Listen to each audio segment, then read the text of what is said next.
Hello friends, welcome to our channel Deal with Smart Learning. In this video, we are going to see about the free online training platform which is named as Educba. In this online training, they offers many courses with a certification. There are also many fields such as data science, machine learning, networking, etc., which is covered in Educba. They also provide free tutorial which contains scripts, but in this script there is no certification.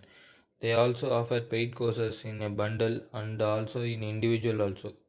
One of the main advantage in these courses is there is no exercises and quizzes.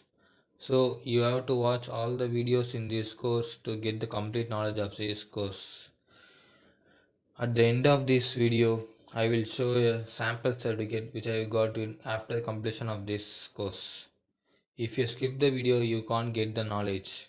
And another main thing is you can't do multiple courses by using the same account. So you have to use different account for different courses. But also there is another way to use the same account in multiple courses by deleting that particular account and also reusing it in another courses by enrolling it in. If you like this video, like and share this video to your friends. If you want further interesting videos, please leave it on the comment section. If you are not yet subscribed to our channel, subscribe to our channel Deal with Smart Learning, and also remember to click on the bell icon to get the regular videos of our channel. Today in this Educba platform, we are going to see one new interesting course. Let's move on to this video.